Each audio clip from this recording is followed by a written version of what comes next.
The city is decades behind schedule in fixing neighborhood sidewalks.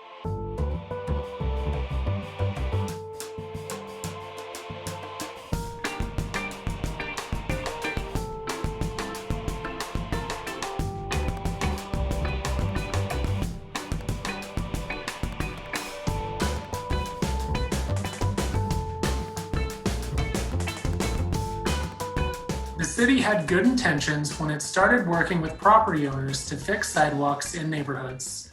Unfortunately, more work was needed than anyone expected, and the city quickly fell far behind. My office recently completed an audit of the city's neighborhood sidewalk repair program after I walked through neighborhoods in Denver myself and saw how inaccessible these public spaces can be. I spent time walking in neighborhoods all across Denver in recent years.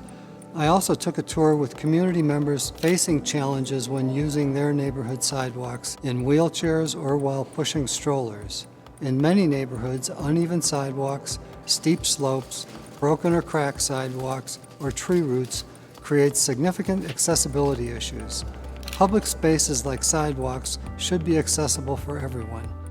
Neither the homeowners adjacent to the sidewalks nor people with varying mobility needs are served by the way the program is currently set up. My audit team found the city did not choose to require compliance with the Americans with Disabilities Act guidance in its rules and regulations. We also found city officials severely underestimated how many sidewalks in Denver would need repairs and how many private homeowners would need to make the repairs. In Denver, sidewalk repair has been the responsibility of the adjacent homeowner since the 1950s. City officials have divided Denver neighborhoods into 11 regions. Those regions are prioritized based on which areas had the lowest rates of car ownership, highest rates of people with disabilities, and the most damaged sidewalks close to schools and transit. Another concern I've heard from the community is about how homeowners pay for the repairs. Our audit recommends taking a look at funding and also notes some affordability options that have not been made available to all Denver residents.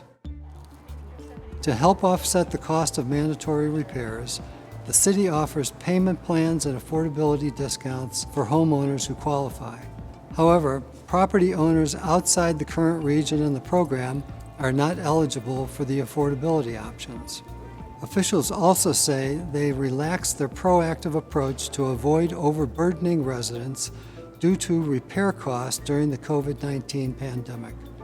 Administrators tell us they have had informal conversations about fixing the program's slow progress, such as possibly hiring more inspectors, integrating the program with street maintenance, altering the funding of the program, expanding affordability options, returning to a complaint-based only system, or even shutting down the program. The intention of this audit is not to tell the city to give up on something that is clearly important to many residents. I hope city leaders will use our findings and recommendations to get the program back on track.